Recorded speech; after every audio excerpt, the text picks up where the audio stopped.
ஒரு ஒரு ஒரு அரசியல்ல ஒரு போராட்ட குணம் மிக்க பல தோழர்கள் அன்றைய போராட்டங்கள் உருவாக்கி, போராட்டம் இல்லாமல் எதுவும் நடக்காதுங்கிறதுக்கு நீங்க நம்ம இயக்கத்தினுடைய வரலாற்றை நீங்க 40ல இருந்து பாத்தீங்கன்னு சொன்னா, போராட்டத்தினுடைய விளைவுகள் தியாகங்கள் வந்தாலும் அந்த போராட்டத்துல வரக்கூடிய வீரர்கள், அந்த போராட்டத்தில் வரக்கூடிய தோழர்கள் என்பது பெருமளவுக்கு இன்னைக்கும் நம்ம இயக்கத்துக்கு உயிர் கொடுத்து கொண்டு இருப்பது என்பது நாம செய்யற வேலை இல்ல, நம் முன்னோர் செய்திருக்கக்கூடிய தியாகங்களுடைய விளைவு.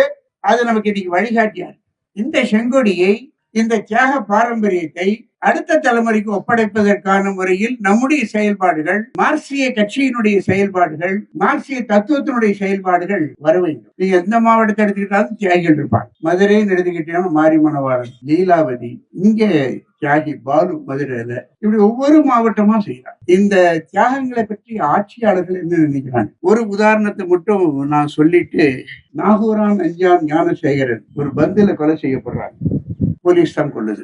அதற்கு பிறகு தலைவர் உமாநாத் எம்ஜிஆரை பார்த்து இந்த அக்கிரமங்களை கண்டிச்சு விசாரணை வேணுங்கிறதுலாம் கேட்கிறோம். எம்ஜிஆர் உமாநாத் கிட்ட என்ன சொல்றாரு? உமாநாத், போலீஸ்காரன் அதே ஜாதி, சப் இன்ஸ்பெக்டர் அதே ஜாதி, டிஎஸ்பி அதே ஜாதி, எஸ்பி அதே ஜாதி, இது என்ன பண்ண சொல்றேன்?